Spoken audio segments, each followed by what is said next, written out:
In this video, I'm going to try to explain to you guys what Amendment 1 on Florida's November 2016 ballot is all about.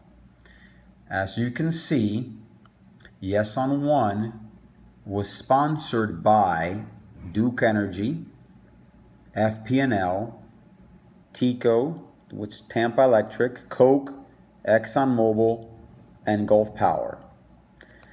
So basically, this amendment was sponsored by the big utility companies. And here we go. This is a list of the donors and how much they donated for this amendment. So, consumers for smart solar: Florida Power and Light, Duke Energy, Tampa Electric, and Gulf Power Company. So, instead of calling themselves consumers for smart solar, they should call themselves utilities for no solar, because that's their goal. All this information you can find at helpsolarpower.com. This is the sister site for helpsolarpower.org. So there's a nice little description here of exactly what is going on the ballot, and there's links where you can find see for yourself who the donors are for this Amendment 1. All right, I'm just going to read it for you guys since it's, pretty easy to follow. Amendment 1 of Florida's November 2016 ballot is a blatant bait and switch amendment designed to mislead and confuse voters. Amendment 1 is not pro-solar. Amendment 1 was sponsored by the big utility companies to help the big utility companies, not consumers. The utility company's proposed Amendment 1 reads as follows.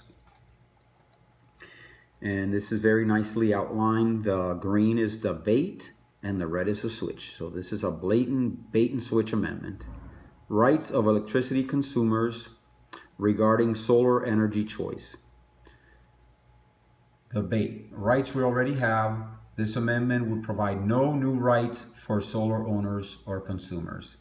So this amendment establishes a right under Florida's Constitution for consumers to own or lease solar equipment installed on their property to generate electricity for their own use. So again, this is a right we already have. Solar panels are not banned in Florida. Anybody can buy them and produce their own power. So this is a blatant bait and switch. This sentence sounds pro-solar, but again, it's not providing any new rights. States and local governments shall retain their abilities to protect consumer rights and public health, safety, and welfare. Again, the only reason this is on there is to make it sound like you're going to be getting some new rights, which you're not. It says retain their abilities to protect consumers. So, there's nothing here to gain for solar or consumers. Now, the red part is the switch. This is the rights the utility companies want to have in order to legally penalize, fine, and charge Floridians for having solar. So, the last sentence reads, and to ensure that consumers who do not choose to install solar are not required to subsidize the cost of backup power and electric grid access to those who do. All right, so basically, they are saying here that people who do not have solar are somehow subsidizing the cost for people who do. All right, so solar panels on your roof allows you to consume less electricity. So this statement is the equivalent of the gas company telling me that I need to pay them more so people don't subsidize the gas station. I used to drive my truck to work.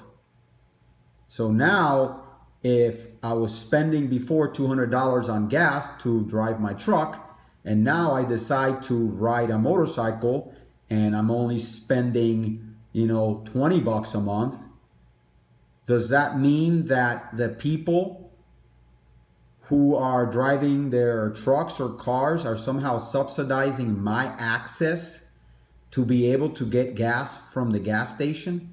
You see how this makes no sense? Solar panels are going to reduce your consumption. They are also going to increase the amount of power that goes into the grid. So how are these people actually subsidizing? That's what I don't understand. This, like I said, it's the equivalent of the gas station owner telling me, hey, now that you're riding your motorcycle to work, you need to pay me, $200, because if not, it's not fair. So I'm going to tell him, no, I'm not going to pay you $200 because I'm buying less gas because I'm consuming less gas. You see how this makes absolutely no sense? Okay, well, let's read on. The notion that people without solar are subsidizing people with solar is a fallacy. It's not true. Rooftop solar increases the supply of power to the grid and reduces the demand. 101 economics teaches us that more supply and less demand equals lower prices for everyone. Lower electricity prices help consumers, not the utility companies. So this is what's happening here. Basically, the utility companies are getting mad because they're making less money. I mean, it's that obvious. The utility company's goal is to be able to legally penalize people for consuming less power. So that's what this amendment is all about. They want to have the constitutional right to punish people for consuming less of their products. All right, Amendment 1, if passed, could fine and charge Floridians for having rooftop solar. Please help solar power in Florida by voting no on 1 in November 2016 and visiting, donating, volunteering at flsolarchoice.org. That's Floridians for Solar Choice. You can also visit helpsolarpower.org and the Sierra Club. And there's a very nice video here explaining exactly why such a misleading and confusing amendment was even put on the ballot. This is a blatant bait and switch amendment designed to confuse people and fool people into believing that it's pro-solar when in fact it's pro-utility companies. So you can find out more at helpsolarpower.com. That's helpsolarpower.com, or by visiting helpsolarpower.org. That's helpsolarpower.org. And remember, please vote no on 1 in November. That's no on 1 in November 2016. I hope that I have shed some light on exactly what this amendment is all about. You can leave a comment if you'd like and check out some more of my videos. Remember, vote no on 1 in November. Help Solar Power.